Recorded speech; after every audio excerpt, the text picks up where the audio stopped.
नमामि सद्गुरुं शान्तं सच्चिदानन्दविग्रहं पूर्णब्रह्मा परानन्द मीशमादन्दिवल्लभम् नमस्ते सतीते जगत्कारणाय नमस्ते चिते सर्वलोकाश्रयाय नमो अद्वैत तत्त्वाय मुक्तिप्रदाय नमो ब्रह्मणे व्यापिने शाश्वताय नमो ब्रह्मणे व्यापिने शाश्वताय ॐ नमो ज्ञानेश्वरा करुणाकरा दयाळा तुमचा अनुग्रह लाभलो पावन झालो चराचरी मी कुसरी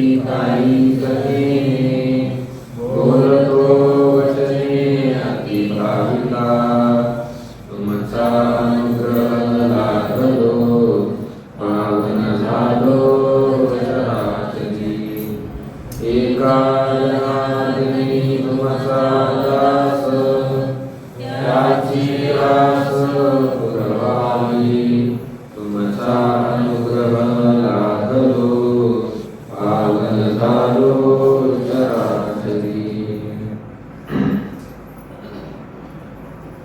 तैशी वैराग्याची शिवनदी कधी जे विवेकाची भाषणी नदी ते मूर्ख केवी पावती मज ईश्वराती विश्वमाऊली ज्ञानोबाराय ज्ञानेश्वरी मध्ये या चौथ्या अध्यायाचे चिंतन करत असताना जे भगवंताने ज्ञान सांगितलं ते ज्ञान लोपण्याचं कारण काय आहे, कशामुळे ते ज्ञान लोपल्या गेलं याचं स्पष्टीकरण करतात. ते सांगत असताना जे प्राणी कामी भर देहाची वरी आदर मनोनी पडला विसर आत्मबोधाचा असे दोन कारण सांगितले. मनोनी प्राणी कामी भर मनुष्य लोकांचं काय झालं, इच्छा जास्त वाढल्या आणि देहाची वरी आदर देहावरचा आदर जास्त वाढला, त्यामुळे काय झालं, त्या ज्ञानाचा विसर पडला, ज्ञान लोपून गेलं. त्यासाठी ज्ञानोबारांनी 5 दृष्टांत दिले आणि ते दृष्टांत देऊन हे दृष्टांत कशासाठी आहे त्याचा सिद्धांत सांगतात. तैशी वैराग्याची शिवनदी कधी जे विवेकाची भाषणे नदी ते मूर्ख केवी पावती मज ईश्वराते. ज्ञानोबा म्हणतात ज्या लोकांना विवेकाची भाषा कळत नाही असे लोक मला ईश्वराला कसे प्राप्त होणार. ईश्वराला प्राप्त व्हायचं असेल तर त्याच्या ठिकाणी विवेक लागतो. विवेकादी ज्ञान संपन्न जो असेल त्याला देवाची प्राप्ती होत असते. मूर्ख माणसाला देवाची प्राप्ती होत नाही. देवाची काय, मूर्ख माणसाला कशाचीच प्राप्ती होत नाही. संसारातल्या गोष्टीची त्याला प्राप्ती होत नाही. जो मूर्ख माणूस असतो त्याला धन कसं मिळवावं हेही कळत नाही. नातेसंबंध असतील ते कसे टिकून ठेवावे हेही कळत नाही. सत्ता कशी मिळवावी हेही कळत नाही. ह्या संसारिक गोष्टी जर त्याला मिळत नाही तर देव कसा मिळणार आहे. म्हणून त्यांना देव मिळत नाही. असे मूर्ख कोण आहे हे मूर्ख, जे विवेकाची भाषणे नाही, ज्यांना विवेकाची भाषा कळत नाही असे मूर्ख आहे. अजून एक लक्षण ज्ञानोबारायांनी केलं. तैशी वैराग्याची शिवनदी करती ते मूर्ख केवी पावती मज ईश्वराते. जे वैराग्याची शिव पाहत नाही असे जे मूर्ख लोक आहेत ते मला ईश्वराला कसे प्राप्त होणार. वैराग्याची शिव पाहत नाही. शिव शब्दाचा अर्थ होतो सीमा, मर्यादा. शिव शब्दाचा अर्थ होतो प्रत्येक गावाला शिव असते, गावाची शिव ठरलेली असते. गावाची शिव म्हणजे काय, गावाची सीमा. त्या सीमेपर्यंतचा जो प्रदेश आहे तो प्रदेश त्या गावामध्ये येतो. त्या सीमेच्या पलीकडे गेले की तिथून पुढचा भाग दुसऱ्या गावामध्ये येतो म्हणून ती जी सीमा असते, मर्यादा असते, त्याला मराठी भाषेमध्ये शिव म्हणतात. शिव गावात जाण्याच्या अगोदर ती शिव लागते. शिव ओलांडली की नंतर त्या गावामध्ये प्रवेश होतो. तसं वैराग्य रूपी जे गाव आहे त्या गावाची शिव ज्याने पाहिलेलीच नाही ते मूर्ख कसे ईश्वराला प्राप्त होणार? ज्ञानोबरांनी या ठिकाणी असं म्हटलं नाही की ज्याने वैराग्यच पाहिलं नाही त्याला देव कसा मिळेल, असं नाही म्हटलं. वैराग्याची शिव ज्याने पाहिली नाही त्याला देव कसा मिळेल? गाव वेगळं आणि गावाची शिव वेगळी असते. कोणत्याही गावात जर आपल्याला जायचं असेल, आपल्या गावावरून कोणत्याही गावाला जायचं म्हटलं, अगोदर काय लागतं? शिव अगोदर लागते, गाव नंतर लागत असते. अगोदर शिव लागते. आता ज्याने शिवच ओलांडली नाही तो गावामध्ये जाईल का? शक्यच नाही. गावामध्ये जायचं म्हटलं की त्याला शिव ओलांडावीच लागते. तसंच आहे वैराग्याची शिव. ज्याला वैराग्य मिळवायचं आहे त्याला अगोदर त्या वैराग्याच्या शिवेपर्यंत जावं लागेल. शिव ओलांडली की वैराग्यामध्ये प्रवेश होतो. ज्ञानोबा म्हणतात असे काही मूर्ख माणसं असतात त्यांना वैराग्य तर माहीतच नाही पण वैराग्याची शिव सुद्धा पाहिली नाही. असे मूर्ख माणसं मला कधी प्राप्त होणार आहे? कधी प्राप्त होणार? वैराग्याची शिव काय आहे? हे वैराग्य कसं असतं? वैराग्य म्हणजे काय? कशाने येतं वैराग्य? त्यानंतर वैराग्य आल्यानंतर मनुष्याच्या ठिकाणी काय बदल दिसतात याचं चिंतन आपल्याला आज करायचं.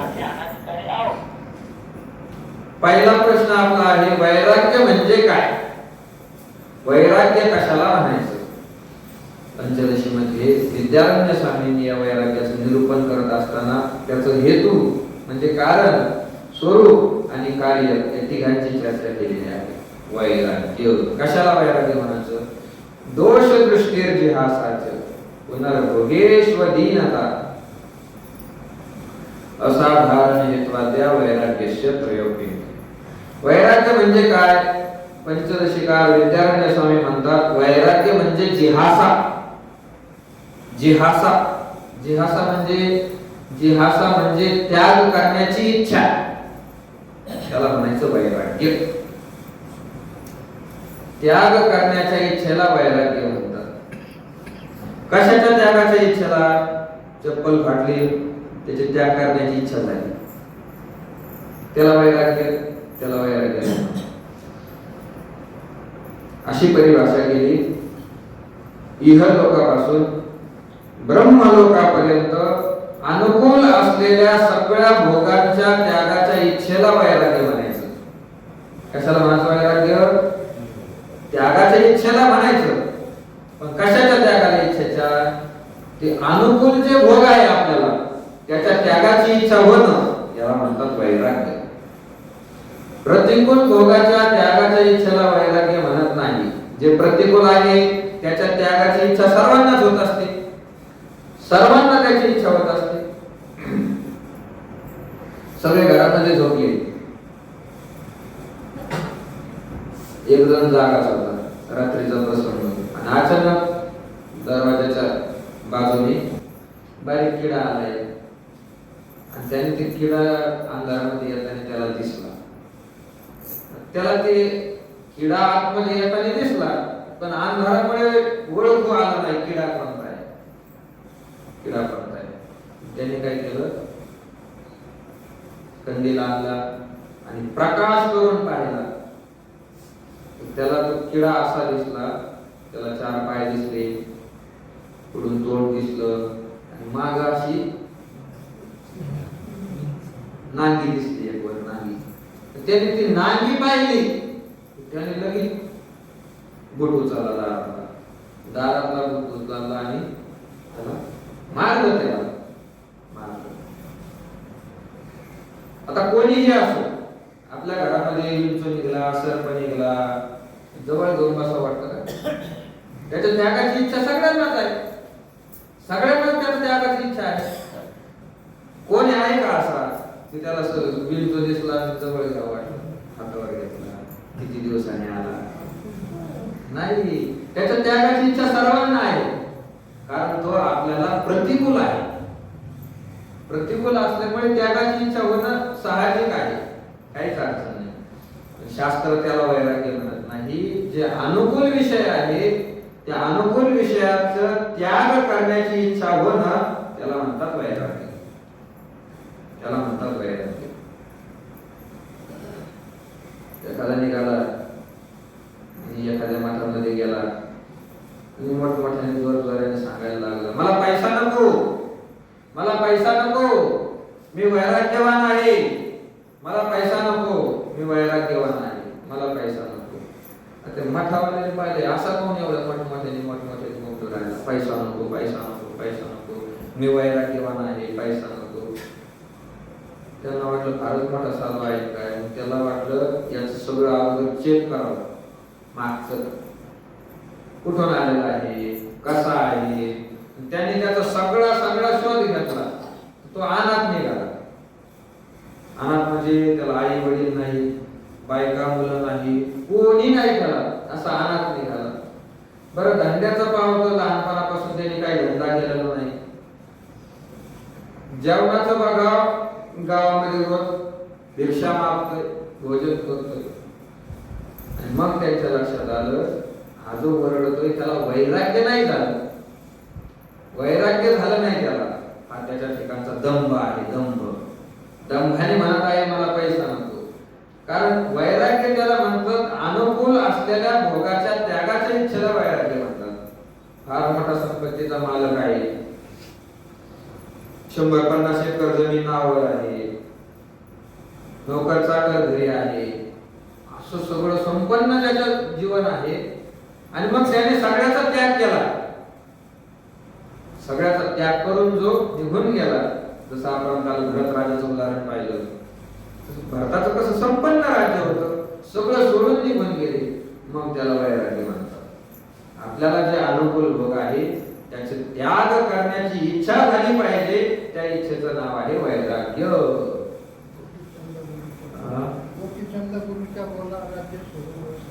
हा, गोपीचंद राजाने त्यालाही वैराग्य झालं होतं. आईच्या शब्दाने आईने सांगितलं होतं, बाळा तुझे हे करत आहे ते चांगलं नाही. काय झालं होतं, त्याची अशी राजा म्हटल्यानंतर राजवाडा असणार. राजवाडा असा एक ताळाचा नसतो, ताळावर ताळ, ताळावर ताळ, मोठा त्याचा राजवाडा होता, 2-3 मजल्याचा राजवाडा. आणि आता संपन्न राजा असल्यामुळे त्याचं सगळं थाटामध्ये असायचं. सगळं त्याचं उठल्यापासून झोपेपर्यंत सगळं थाटामध्ये कार्यक्रम. त्याची जी आई होती तिचं नाव मैनावती. मैनावती नाव होतं त्याच्या आईचं. आणि त्याची आई चांगली होती, सज्जन होती. साधू लोक सत्संग ऐकण्याची, सत्संग श्रवण करण्याची तिचा इच्छा होती. तिला नेहमी सत्संग श्रवण करत होती. नवनाथ होते, कानिफनाथ, मच्छिंद्रनाथ, त्यांचा सत्संग ऐकण्याची तिला इच्छा होती, ऐकत होती. ती त्यांची गुरुच होती मैनावतीची. ती मैनावती वर माडीवर वरच्या मजल्यावर होती. खाली राजवाड्यामध्ये तिला पाहिलं सकाळ सकाळचा प्रसंग. आणि सकाळ सकाळच्या प्रसंगामध्ये काय झालं, राजाचं स्नान करण्याची वेळ. राजा स्नानासाठी बसलेला आहे. राजाला स्नान करण्यासाठी मोठा चौरंग ठेवलेला, सोन्याचा चौरंग, त्याच्यावर राजा बसलेला. आणि राजाला स्नान करण्यासाठी ते पाणी आणलेलं.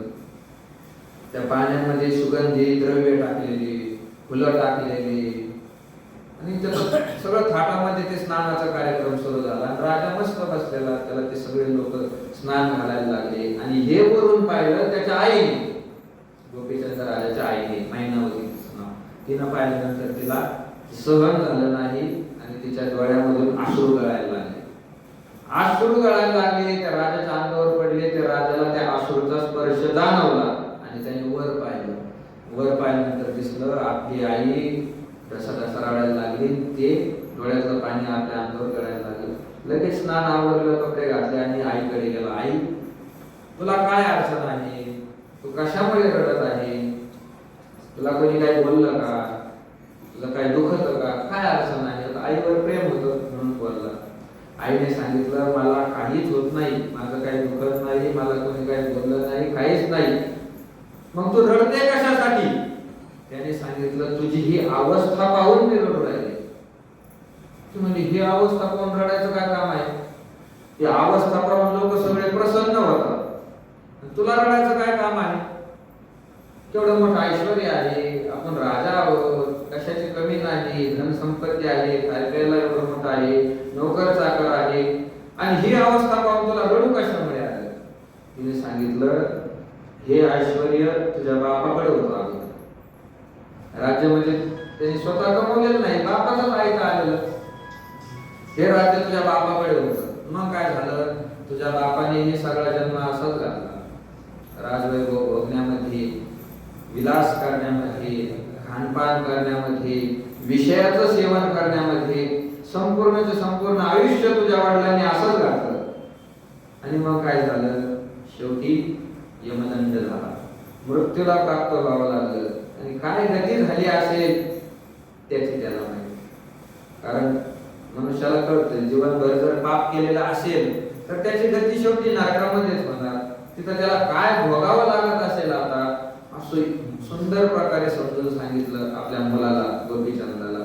गोपीचंदाने ते सगळं ऐकलं आणि त्या गोपीचंदाच्या मनात वैराग्य झालं, त्याचा त्याग करण्याची इच्छा झाली. आई सांग मी काय करू? आईने सांगितलं नाथ बसलेले आहे, त्यांना शरण जा, त्यांचा अनुग्रह घे आणि भगवंताची प्राप्ती करण्याचा मार्ग तू धारण कर. दिलं सगळं सोडून, सगळं राज्य सोडून दिलं, वैभव सोडून दिलं, सगळं सोडून दिलं आणि नाथांना शरण गेले, त्यांच्याकडून अनुग्रह. ही जी इच्छा आहे त्या इच्छेचं नाव वैराग्य. कारण सगळे भोग अनुकूल होते तरी पण त्याग करण्याची इच्छा झाली, त्या इच्छेला म्हणायचं वैराग्य. नुसतं त्यागाला वैराग्य म्हणत नाही, त्यागाच्या इच्छेला वैराग्य म्हणतात. त्यागाला वैराग्य म्हणत नाही, त्यागाची इच्छा जी असते त्या इच्छेला वैराग्य म्हणतात. जनक राजा आहे, केवढं मोठं राज्य होतं, त्यागलं नाही जनक राजाने. सगळं राज्य करत होते जनक राजा, दरबार सुरू होता, राजकीय काम सगळा कारभार स्वतः पाहत होते. त्यांनी राज्याचा त्याग केला नाही, पण तरी पण ते वैराग्यवान आहे. कशामुळे? ते त्याग करण्याची त्यांच्या अंतःकरणामध्ये इच्छा तर होती. इच्छेला वैराग्य म्हणतात. त्या पदार्थाच्या ठिकाणी आसक्ती नसणं हे वैराग्याचं लक्षण आहे.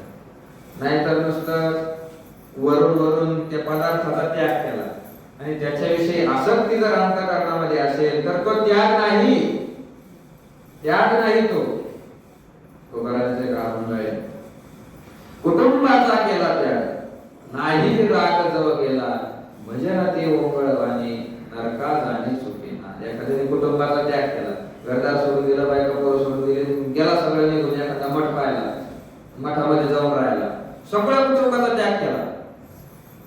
कुटुंबाचा त्याग करून मठामध्ये जाऊन राहिला. आता आशा सोडायला पाहिजे ना अगोदर त्याची, पण त्याच्या नाही राग जो गेला. राग शब्दाचा अर्थ प्रेम, आशा.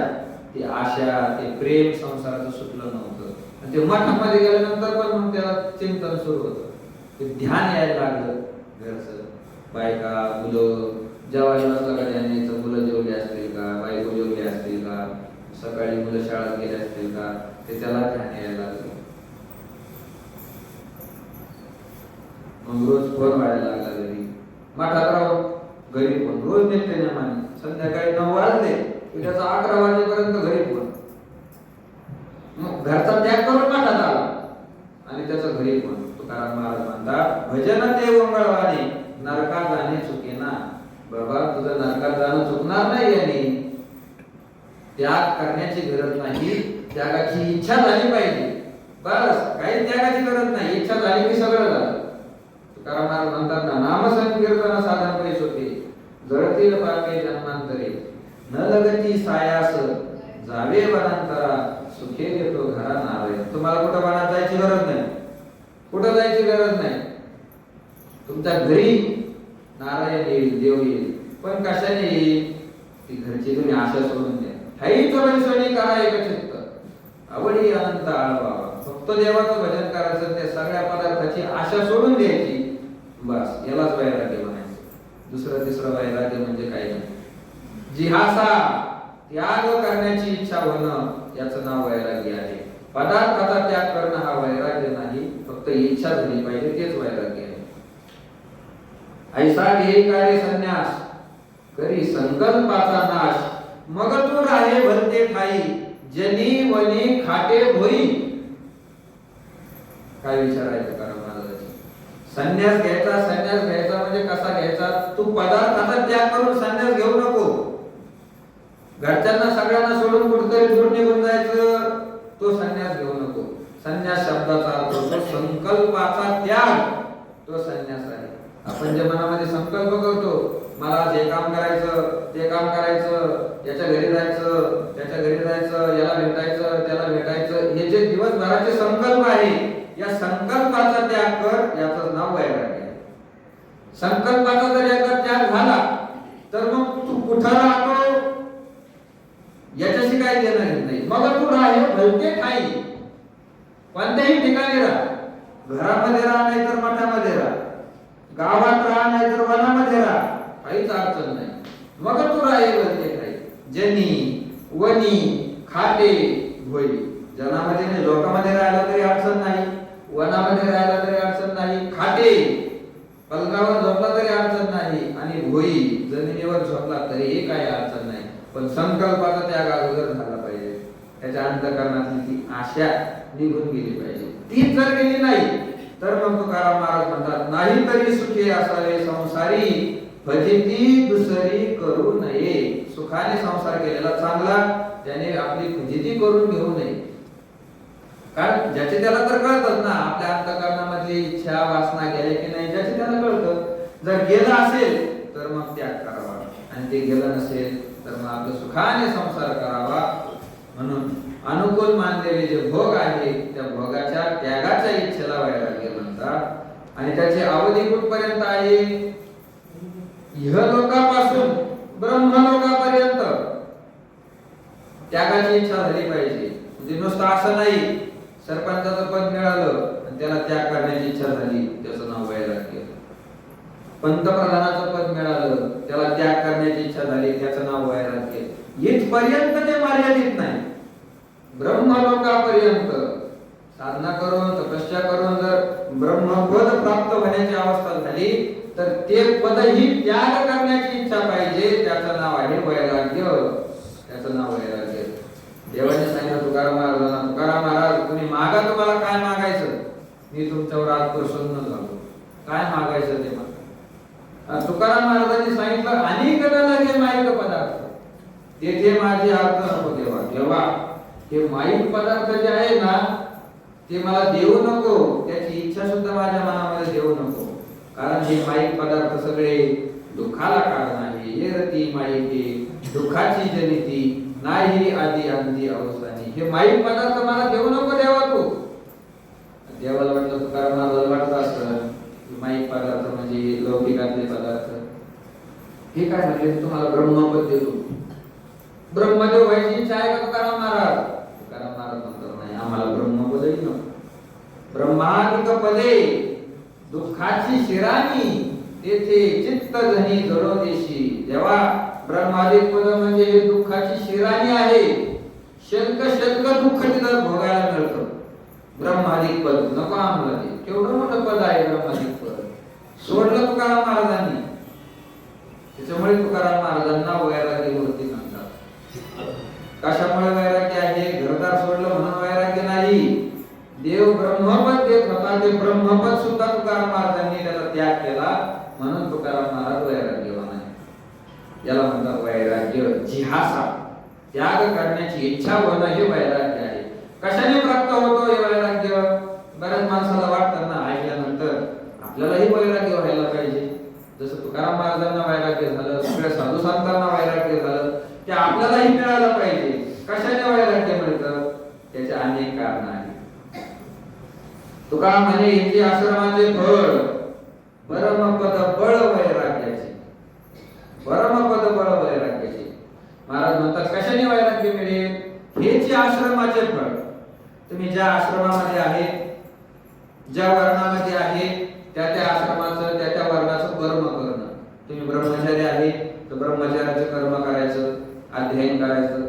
तुम्ही जर गृहस्थी आहे तर गृहस्थाचे सगळे कर्म करायचे. वानप्रस्थी, संन्यासी आपापल्या अधिकाराने ज्या वर्ण आश्रमामध्ये आहे त्याचे सगळे कर्म करायचे. आणि कर्म करत असताना मात्र दोन गोष्टीचा त्याग करायचा.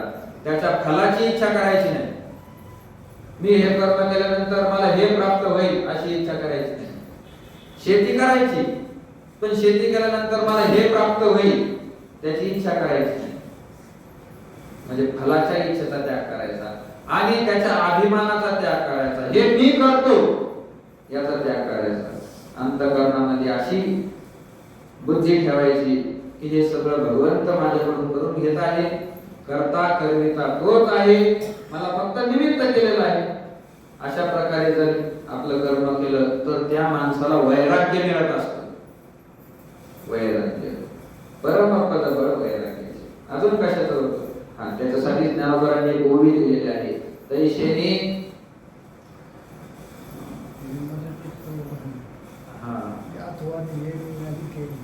हे जेने जाणितले तो सुटला. हे मजचिस्तव झाले परी मिया नाही केले, हे जेने जाणितले तो सुटला. या संसारातून कोण सुटला हो? मजचिस्तव झाले. हे देवापासूनच निर्माण झालं, पण देवाने नाही केलं असं त्याने जाणलं, तो सुटला. तैशेने ती पूजे विधलेने आत्मराजे वैराग्य सिद्धी देईचे पसायतया. आपला आपला कर्म करणं ही देवाची पूजा आहे. फक्त मंदिरामध्ये गेला, देवाला स्नान घातलं, गंध लावला, हार घातला, फुलं वाहिली, आरती केली, प्रसाद दाखवला, एवढीच पूजा नाही. आपल्या संतांनी एवढी पूजा मानली, ती पूजा आहे, पण तेवढीच पूजा आहे असं काही नाही. आपलं जे नित्य कर्म आहे ते नित्य कर्म करणं ही सुद्धा देवाची पूजा आहे. स्वामी काज गुरु भक्ती पितृवचन सेवापती हेच विष्णूची महापूजा आन भाव नाही तुझा. तुकाराम महाराज म्हणतात स्वामी काज, एखादा नोकर असेल तर त्याने आपल्या मालकाचं कामामध्ये तत्पर राहणं ही विष्णूची महापूजा आहे. गुरुभक्ती, एखादा शिष्य असेल त्या शिष्याने आपल्या गुरुची सेवा करावी ही विष्णूची महापूजा आहे. पितृवचन, मुलाने आपल्या वडिलांच्या म्हणण्याप्रमाणे आचरण करावं ही विष्णूची महापूजा आहे. सेवापती, पत्नीने आपल्या पतीची सेवा करणं ही विष्णूची महापूजा आहे. हेच विष्णूची महापूजा आणि भाव नाही तुझा. आपलं आपलं कर्म करणं ही देवाची पूजा आहे. आणि त्या देवाच्या पूजेने एकदा भगवंत जर प्रसन्न झाले तरी जलेने आत्मराजे, आत्मराज भगवान परमात्मा प्रसन्न झाले की वैराग्य सिद्धी देईजे बसाय तया. वैराग्य नावाचा प्रसाद भगवान आपल्याला देतात. कशाने होतं वैराग्य? आपलं आपलं कर्म ही देवाची पूजा म्हणून कर्म केलं की त्या माणसाला वैराग्य होतं. अजून कशाने होतं? दोष दृष्टी, विषयांच्या ठिकाणी दोष दृष्टी ठेवली की त्या माणसाला वैराग्य होतं. विषयामध्ये दोष पाहिजे मग वैराग्य होतं. माणसाला देहावर प्रेम असतं, देहाची वरी आदर आपण आपलं चिंतन झालेलं आहे. देहावर मनुष्याला प्रेम असतं, आपला आपला देह आपल्याला आवडतो आणि त्या देहापासून वैराग्य व्हायचं. मग काय करायचं? दोष दृष्टी, देहाच्या ठिकाणी दोष दृष्टी पाहिजे, दोष पाहिजे देहाचे. काय दोष आहे असं चिंतन करायचं की आपला देह आपल्याला आवडतो, सुंदर आहे असं वाटतं, पण याच्या वरचं हे जे चामडं आहे, जे कातडं आहे, ते कातडं जर आपल्या शरीरावरचं काढून घेतलं, सगळं वरचं कातडं सगळं काढून घेतलं, मग आपल्याला देह आवडेल का? आपलं आपलं चिंतन करायचं, काढीत नाही बसायचं, ते चिंतन करायचं. आपलं कातडं जर आपण काढून घेतलं तर मग देह आपला किती सुंदर दिसेल. आपलं जे पोट आहे ते पोटाच्या आतमध्ये काय काय आहे त्याचं चिंतन करायचं. आतमध्ये सगळं रक्त घाण साचलेली आहे असं त्या देहाच्या ठिकाणी दोष दृष्टी ठेवून त्याचं चिंतन करायचं. लहानपणी आपला देह कसा होता, आता कसा झालेला आहे? लहानपणी मस्त गोल गोल मोठे गाल होते, त्वचा चमचम करत होती, आता तेच शरीर आहे, पण म्हातारपणाला आता सगळे तोंडावर सुरकुत्या पडल्या, शरीर असं थकून गेल्यासारखं झालेलं आहे, नाकातोंडामधून सगळी घाण बाहेर पडते, अशी त्याची दोष दृष्टी पाहायची. मग आपोआपच वैराग्य होतं माणसाला, आपोआप वैराग्य होतं माणसाला. दुसऱ्याच्या शरीराची चिळस येते, स्वतःच्या शरीराची चिळस येत नाही. कारण आपण दुसऱ्याच्या शरीराच्या ठिकाणी दोष पाहतो, स्वतःच्या शरीरामध्ये दोष पाहत नाही. मारायचं नाही का सगळ्याला? एक दिवस सगळ्यालाच मारायचं आहे, सगळ्यालाच मारायचं आहे. कशाने वैराग्य येतं? दोष दृष्टी ठेवायची, दोष दृष्टी. ज्ञानोबांनी मला वाटतं 13व्या अध्यायामध्ये याच्यावर खूप सुंदर चिंतन केलेलं आहे. इंद्रियार्थेषु वैराग्य मनहंकारेवच जन्म मृत्यू जरा व्याधी दुःख दोषानुदर्शनम. जन्म दुःख, जरा दुःख, म्हातारपणाचं दुःख, याचं आपण दोष दर्शन केलं पाहिजे. सुंदर ओव्या आहे ज्ञानोबांच्या. ज्ञानोबा म्हणतात, कसं होणार आहे फुलांच्या भोगा लागी प्रेम टांगा, ते करे याचा गुडघा तैसे होईल ओढाळाच्या फुली आषाढवा ते बुरी, ते दशा मायाश्री पावेल गा पद्मदळेशी साडे भांडता ते डोळे, ते होती पडवळे पिकली जैशी भवईची पडळे ओमथाती शिवसळे उर पुहिजेल करे आसुवाचे. कसं होणार आहे शरीर? लहानपणी त्याचे डोळे किती सुंदर दिसतात, सुंदर दिसतात डोळे. ते डोळे म्हातारपणाला कसे होणार? त्याची दृष्टी जाते, डोळ्यामधून सगळी घाण व्हायला लागते. हे दोष दर्शन केलं की मनुष्याच्या ठिकाणी वैराग्य येत असतं. प्रत्येक विषयाच्या ठिकाणी दोष दर्शन. शरीर आहे, एक दिवस मारणार आहे, मग त्याच्यापासून वैराग्य होतं. कोणताही विषय असो, शब्द विषय असो, हा आपल्याला परमार्थामध्ये कामाला येणार नाही. दोष दर्शन करायचं, मग त्याला वैराग्य होत असतं. तुकोबारायांना कशामुळे वैराग्य झालं? याच्यामुळेच झालं. दोष दर्शन केले म्हणून वैराग्य झालं. अगोदर वैराग्य होता असं काही नाही. तुकोबारायांच्या अगोदरची परिस्थिती फार सुंदर होती. तुकोबारायांचं घरची जी परिस्थिती होती ती अनुकूल होती. वयाच्या 12व्या वर्षी तुकोबारायांचं लग्न झालं. 12व्या वर्षी वडिलांनी लग्न करून दिलं. सगळा संसार तुकोबारायांच्या हातामध्ये देऊन टाकला. सगळं पाहिजे तुकाराम महाराज. दुकान होतं, बोलोबाच्या काळामध्ये दुकान लहान होतं. तुकाराम महाराज जेव्हापासून त्या दुकानामध्ये बसायला लागले, त्यांनी तो व्यापार फार मोठा वाढवला. त्याचं मोठं दुकान केलं. शेती पाहायचे, महाजनकी होती. सगळं सुंदर संसार तुकोबारायांनी केला, मोठा संसार केला. सगळे लोक तुकाराम महाराजांना चांगल्या दृष्टीने बघायला लागले. पैशावाले लोक चांगलंच पाहतात. कोणी असला तरी, माळकरी जरी असले तर पैशावाल्याला काय तिरस्कार करतात का? नाही, पैशावाल्याच्या जवळच जातात लोक, त्याला चांगलं पाहतात. आणि तुकाराम महाराजांची श्रीमंती उत्तरोत्तर वाढायला लागली. लोक जवळ यायला लागले, तुकाराम महाराजाला नमस्कार करायला लागले. लहान होतं वय, पण म्हातारे माणसं दर्शन घ्यायचे तुकाराम महाराजांचे. महाराज म्हणून नव्हते गेले, श्रीमंत होते ना, पैसा होता म्हणून.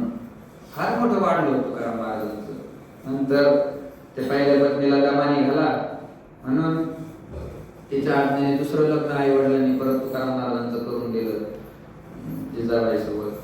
दुसरंही लग्न तुकाराम महाराजांचं झालं. सुंदर संसार सुरू होता. पण झालं काय? देवाच्या मनामधलं चक्र फिरलं. देवाच्या मनामधलं चक्र फिरलं. देवाने असा विचार केला, तुकाराम महाराजांना आपण जे वैकुंठातून पाठवलं ते याच्यासाठी पाठवलं का? तुकाराम महाराज म्हणजे नामदेवरायांचा अवतार. नामदेवरायांना कलियुगाच्या आरंभी सांगितलं, तुम्ही आता पृथ्वीवर जा आणि माझ्या भक्तीचा प्रचार करा. आले नामदेवराय तुकाराम महाराजांच्या रूपाने. पण हे दुसरं तिथं सुरू झालं. संसार फाटला. देवाच्या मनामध्ये विचार आला, तुकाराम महाराजांना हरिभक्तीचा प्रचार करण्यासाठी पाठवलं. संसार करण्यासाठी तुकोबारायांचं शरीर निर्माण झालेलं नाही. संसार करण्यासाठी लोक काय थोडे होते का? सगळेच संसार करतात. तुकाराम महाराजांना त्याच्यासाठी पाठवलं नाही, हरिभक्तीचा प्रचार करायचा. मग देवाच्या मनामधलं सगळं फिरलं आणि देवाला असं ठरवलं की असं काहीतरी करायचं की तुकाराम महाराजांना वैराग्य झालं पाहिजे. असं काहीतरी करायचं. मग काय करावं, काय करावं? देवाने सगळ्यात सर्वप्रथम तुकाराम महाराजांना असा झटका दिला. लहानच होते तुकाराम महाराज, 17 वर्षाचं वय असेल, 17-18 वर्षाचं. ते 17-18 वर्षाचे असताना वडील गेले, अचानक गेले, काही कारण नसताना तुकाराम महाराजांचे वडील गेले. सगळा संसार व्यवस्थित होता पण गेले वडील. वडील गेल्याचं तुकाराम महाराजांना फार दुःख झालं. आई वडिलांवर लहानपणी प्रेम होतं, त्यांनी लहानचं मोठं केलं होतं आणि सगळी जबाबदारी चांगली सांभाळलेली होती. त्यानंतर 4-5-6 महिने होत नाही तर लगेच आई सुद्धा गेली तुकाराम महाराजांची. मग अजूनच दुःख झालं. आई वडील एकाच वर्षामध्ये दोघं गेले, फार दुःख झालं.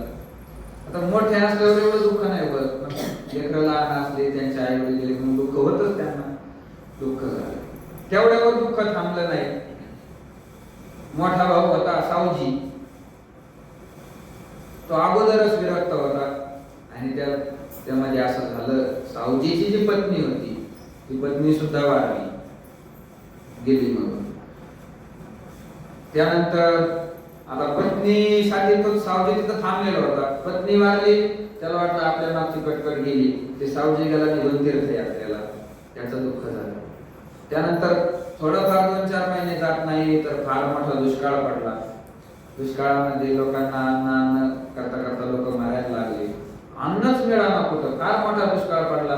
जे साठवलेलं होतं तेवढं एकदा संपून गेलं की मग काहीच राहिलं नाही. तुकाराम महाराजांच्या घरात अन्न काही राहिलं नव्हतं शिल्लक. कितीतरी दिवस त्यांनी शेतात ते अगोदर पिकलेले उमरं वाळून खाल्ले. फार मोठी भयंकर परिस्थिती झाली. ते दुष्काळाचं दुःख झालं आणि ते अन्न मिळेना म्हणून तुकाराम महाराजांची स्वतःची ती पहिली पत्नी सुद्धा ती पण वारली. स्त्री एकी अन्न करिता मेली. तिचा एक मुलगा होता संताजी, तो संताजी नावाचा मुलगा सुद्धा वारला. ढोराला काही मिळाला, एक बैल होता, तो बैल सुद्धा मरून पडला आणि सगळे लोक दुष्काळाने मारायला लागले. त्याचंही दुःख हे 2-3 वर्षातच देवाने सगळे दुःख तुकाराम महाराजांच्या वाट्याला दिले. सगळ्यात अगोदर वडिलाच्या जाण्याचं दुःख, नंतर आईच्या जाण्याचं दुःख, भावाची पत्नी जाण्याचं दुःख, भाऊ तीर्थयात्रा निघून गेला त्याचं दुःख, त्यानंतर स्वतःची पत्नी गेली त्याचं दुःख, खायला मिळालं सगळ्या लोकांना हे सगळ्याचं दुःख, पहिल्या पत्नीपासून झालेला तो मुलगा संताजी तो मेल्याचं दुःख, घरी सांभाळलेला इतका मोठा तो लहानपणापासून तो बैल जनावर होतं घरचं, तो बैल सुद्धा मेला त्याचंही दुःख. हे सगळे दुःखाचे आघात तुकाराम महाराजांवर देवाने पाठवून दिले.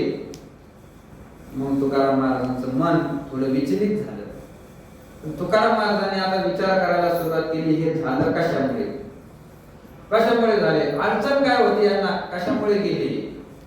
सगळं अनुकूल होतं, संपत्ती होती, खाण्यापिण्याला सगळं होतं, वडील कस काय निघून गेले अचानक, आई कस काय निघून गेली, हे सगळे कशामुळे झालं, दुष्काळ कशामुळे पडला, हा विचार तुकाराम महाराजांच्या मनात आला. आणि मग चिंतन करून तुकाराम महाराजांना उत्तर मिळालं, हे आपलंच होत नाही, ही सगळ्याच्याच घरची परिस्थिती आहे, सगळ्याच्याच घरची परिस्थिती आहे. आपलेच वडील जातात असं काही नाही, सगळ्याचेच आई वडील जातात. पण मग दुःख तर फार झालं होतं ना, दुःख फार झालं होतं. मग त्या दुःखाच्या कारणाचा शोध तुकाराम महाराजांनी घेतला. एवढं दुःख झालं, तुकाराम महाराजांनी फाशी नाही घेतली, फाशी नाही घेतली. आताचे लोक कशावर नाही फाशी घेतात.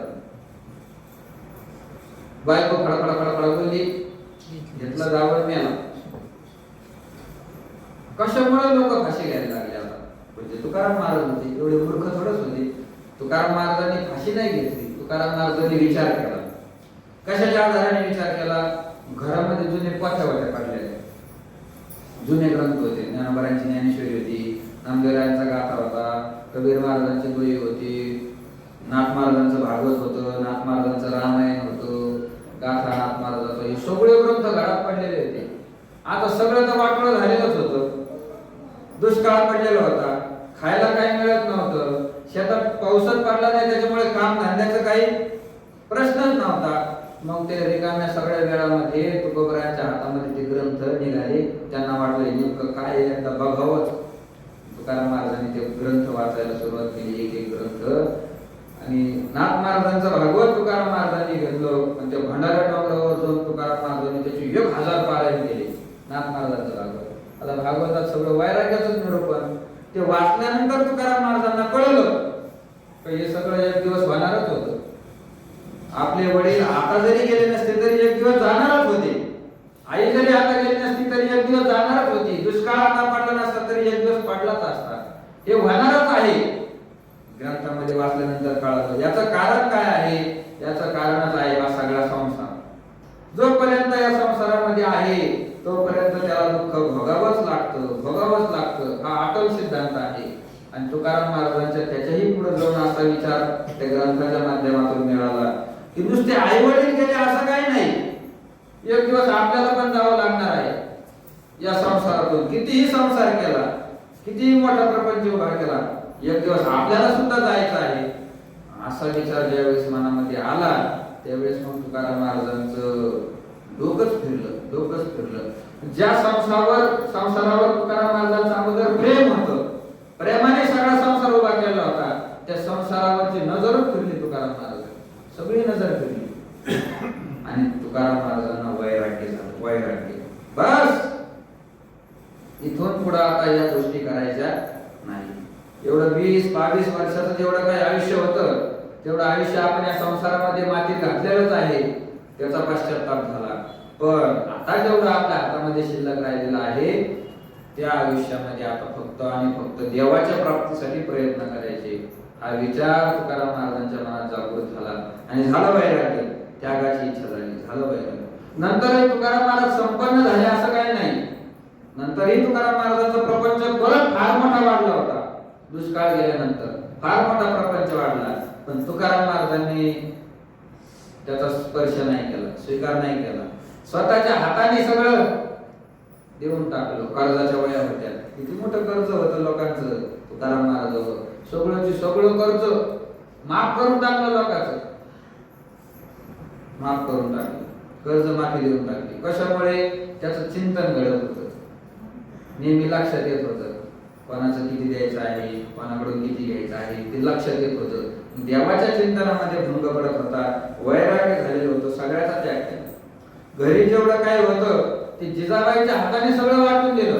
जिजाबाईला सांगितलं असं नाही तसं नाही, हा संसार एकदा जाणार आहे, तुलाही एक दिवस मारायचा आहे, एवढं मोठं संपत्ती काय करायचं याला येतं तुला.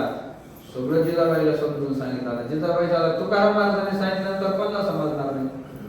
काय महाराज होते जिजाबाईचं अंतःकरण पाहिलं. तुकाराम महाराजांनी सांगितलं दिनशुद्धी सोम सकाळी पाठला, द्वादशी घडला परवा काळ, उद्या द्वादशी तिथी आहे, सोमवार आहे, चांगला मुहूर्त आहे. तू काय कर, सगळ्या ब्राह्मणांना बोलून आण आणि दान करून टाक सगळं. द्विजा पाचारुनी शुद्ध करी मन, देईव हे दान यथाविध, देईव हे दान यथाविध. सगळ्या ब्राह्मणांना तू बोलव ना. आणि तुकाराम महाराजांनी सांगितलं जिजाबाई आपल्या घरचं सगळं तुमच्या हाताने देऊन टाका, तुमच्या हाताने देऊन टाका. द्विजा पाचारुनी शुद्ध करी मन. काही लोक म्हणतात तुकाराम महाराजांचं ब्राह्मणाचं जमतच नव्हतं. बरेच लोक आहे असे म्हणणारे. तुकाराम महाराज ब्राह्मणाच्या विरोधात होते. ब्राह्मणाच्या निर्णयाला तुकाराम महाराज मानत नव्हते. ब्राह्मण जे काही बोले तुकाराम महाराज त्याच्या विरोधात बोलत होते असे काही लोक म्हणतात. इथे ते गाथ्यामध्ये लक्षात येतं. तुकाराम महाराज म्हणतात द्विजा पाचारुनी शुद्ध करी मन, देव हे दान यथाविध. घरचं दान करण्यासाठी तुकाराम महाराजांनी असं नाही म्हणलं कोणाही गरीबाला बोलणार देऊन टाका, कोणालाही बोलून आणा देऊन टाका. नाही, ब्राह्मणाला बोलून आणा आणि ब्राह्मणांना दान देऊन टाका. ही तुकाराम महाराजांची ब्राह्मण भक्ती होती. देऊन टाका ब्राह्मणांना. सगळं जिजाबाईने वाटून टाकलं. नंतर ते गोसावी आले, त्यांना काही राहिलं नव्हतं, चुलीमध्ये राग घेऊन गेले, अंगाला लावला का नाही. एवढं मोठं वैराग्य तुकाराम महाराजांना झालं. एवढं मोठं कशामुळे झालं हे वैराग्य? दोषदृष्टी, दुसरं काही नाही. दोष पाहिले संसारामध्ये. आई वडील जाणारे होते, गेले. एक दिवस आपल्याला मारायचं, आपणही मारणार आहोत, आपले मुलं मारणार आहोत, हे सगळं जाणार आहे.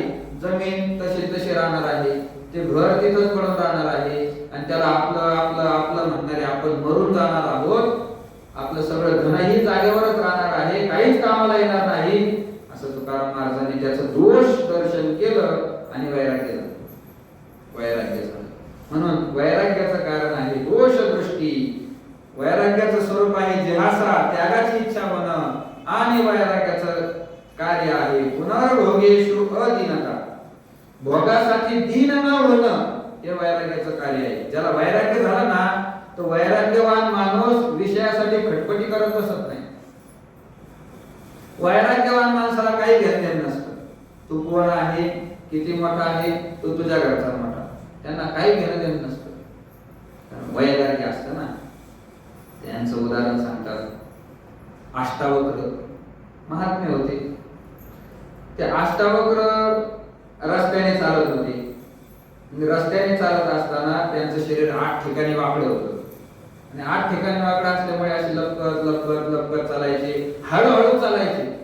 आणि राजसरथ पुढून आला. राजसरथ आला, हे नेमकं रस्त्यावर हळूहळू चालायला लागले. ते पुढे 2 सैनिक आले. त्यांनी सांगितलं, बाजूला व्हा, राजा येऊ राहिला. बाजूला व्हा, राजा येऊ राहिला. त्या अष्टावक्र ऋषींनी त्यांना अशा आवाजात सांगितलं की ते राजापर्यंत ऐकू गेलं पाहिजे. मोठ्याने बोलले, कोणत्या मूर्ख राजाचे तुम्ही प्रधान आहात, कोणत्या मूर्ख राजाचे सैनिक आहात. दिलं राजाला ऐकू. त्यांनी सांगितलं, शांत बसा, शांत. राजाला ऐकू जाईल, राजाला ऐकू जाईल. ते म्हणजे राजाला काय, देवाला जरी ऐकून गेलं तरी मी घाबरत नाही, मला काय नाही राजा ऐकून. राजा मुंगी आणि राव आम्हा सारी खाची भाऊ, आम्हाला सगळं सारखं आहे. मुंगी असले काय आणि राजा असलं काय. ते राजा हुशारच होता. राजाने सगळे शब्द ऐकले, खाली आले. त्यानंतर अष्टावक्र ऋषींना प्रणिपात केला, दंडवत घातलं. महाराज, आमच्या सैनिकाचं चुकलं. त्याने सांगितलं, तुझ्या राजाला कळत नाही का, रस्त्यावर पहिला अधिकार हा अपंग माणसाचा असतो, तांबड्या माणसाचा असतो. बाकीचा कितीही मोठा झाला तरी त्या माणसाला तिथून गेल्याशिवाय याला जाता येत नाही. हा नियम आहे. जो विरक्त आहे त्याला काही घेणं देणं नसतं. भरताचा दृष्टांत नाही का, भरत असे बसलेले होते वनामध्ये, विरक्त स्थिती होती. कोणी काही जरी बोललं तरी काय नाही. कोणी म्हणलं चला आमचं काम करायला निघाले, कोणी म्हणले हे करा, केलं, ते करा, केलं, असं होतं. आणि ते राजांची स्वारी आली, पालखीत बसून राजा आलेला होता. 4 जणांनी राजाला पालखी उचलून धरलेली होती. आणि तो एक जो होता, तो एकाच्या पायामध्ये काटा मोडला, त्याला चालता येईना. काय झालं. त्यांनी पाहिलं, आता याला मध्येच हे झालं, सगळं ऊन आहे, आता इथं काय करावं नेमकं. इकडं तिकडं पाहिला तो भरत बसलेले होते. आणि पाहिल्यानंतर त्याला आनंद वाटला. त्यांनी लगेच बोलणं आणलं, चला राजा आलेला आहे, राजाच्या पालखीला तुम्हाला खांदा द्यावा. त्यांना काय नव्हतं, राजा काय करू, चला चला. आले, खांदा दिला आणि चालायला लागले. पण चालत असताना ते असे आडखळत आडखळत आडखळत आडखळत चालायचे. चोरून पाय टाकल्यासारखे चालायचे. कधी लांब उडी मारायचे, कधी जवळ पाय टाकायचे. ती पालखी मग डग डग डग डग हालायला लागली. बाकीच्या लोकांना चालता येईना. ते म्हणजे असं का करत आहे तू, असं का करत आहे. त्यांनी सांगितलं, माझं चालणंच असं आहे. पुढे परत थोडं पुढे गेलं, ते उडी मारत होता, हळद चालत होता, उडी मारत होता, हळद चालत होता. त्या दुसरीच्याने पालखी धरलेली होती दुसऱ्या बाजूने. त्यांनी सांगितलं, तू चालू राहिला, पण तुला समजतं का वर कोण बसलेला आहे, पालखीत कोण बसलेला आहे, तुला समजतं का तू कसा चालू राहिला. त्याने त्याला वर चला आवाजाने सांगितलं, मला काय, जो खाली आहे तो वर आहे, जो खाली आहे तो वर आहे. म्हणले खाली पण आहे. ते काय किड्या मुंग्या फिरू राहिले, किड्या मुंग्या फिरू राहिले. आणि तो वर बसलेला कोण होता, राजा. ते म्हणले मला सारखंच आहे, जो खाली आहे तोच वर आहे. जो प्राण, जो आत्मा या किड्या मुंग्यामध्ये आहे, तोच आत्मा त्या राजाच्या शरीरामध्ये आहे. दोन्ही सारखंच आहे. त्याच्यावर पाय पडू नये म्हणून मी आडखळत आडखळत चालतो. विरक्त शत्रुनम जगत. जो विरक्त माणूस आहे त्याला कशाचीच इच्छा नसते, इच्छेचा त्याग झालेला असतो. पण त्या भोगाची इच्छा नसते विरक्त माणसाला, नसते. ज्याला वैराग्य झालेला आहे त्याला काहीच नसतं. महाराज, वैराग्यवान मनुष्य जेवायला जरी बसले ते सगळं एकत्र काढून खातात. चपाती भाजी त्याच्यात, काही मिष्टान्न असलं, जिलेबी ते त्याच्यात, मीठ आलं ते त्याच्यात, लोणचं वाढलं ते पण त्याच्यात. काही घेतले नसतं त्यांना. चवदार लागतं नाही लागत, कारण ते वैराग्याचं कार्य आहे. एकदा का वैराग्य झालं, ते भोग भोगण्यासाठी दीन होत नाही. परत पुनर्भोगेषु अदीनता. हे वैराग्याचं कार्य आहे. असं वैराग्य ज्या मनुष्याच्या ठिकाणी आहे तो भाग्यवान आहे. पण हे सगळ्यालाच असतं असं काही नाही. हे वैराग्य सगळ्यालाच नसतं, क्वचित एखादा विरळा असतो. मग ज्ञानोबा म्हणतात ज्याच्या ठिकाणी हे वैराग्य नाही, वैराग्याच्या शिवेपर्यंत सुद्धा जो पोहोचला नाही, असे मूर्ख माणसं मला कसे प्राप्त होतील. तैशी वैराग्याची शिवनाले कधी, जे विवेकाची भाषणे नदी, ते मूर्ख केवी पावती मज ईश्वराने. कसे मला प्राप्त होतील. पुढे ज्ञानोबा बोलतात कैसा नेनो मोहवाडी झाला, तेने बहुतेक काळ व्यर्थ गेला, म्हणून योग हा लोकला लोकीये. कैसा नेनो, कसं झालं मला माहित नाही. ज्ञानोबा म्हणतात कसं झालं मला माहित नाही. मोह वाढीला, पण माणसाच्या ठिकाणचा जो मोह आहे, जो भ्रम आहे तो वाढला. मोह वाढला. कशामुळे वाढला त्याचं कारण ज्ञानोबांनी नाही सांगितलं, पण मोह वाढला. हाव वाढली लोकांची, ममता वाढली, त्याने बहुतेक काळ व्यर्थ गेला. आणि त्यामुळे मधला जो काळ होता तो काळ सगळा व्यर्थ निघून गेला. म्हणून योग हा लोकला लोकीये. म्हणून या पृथ्वी लोकावर हा जो योग आहे, हे जे ज्ञान आहे ते ज्ञान लोपून गेलेलं आहे. म्हणून योग लोकला लोकीये. इथपर्यंत आपलं चिंतन झालेलं आहे. उद्या पुढच्या वेळेचं चिंतन करण्याचा प्रयत्न करू. कुंडली गवत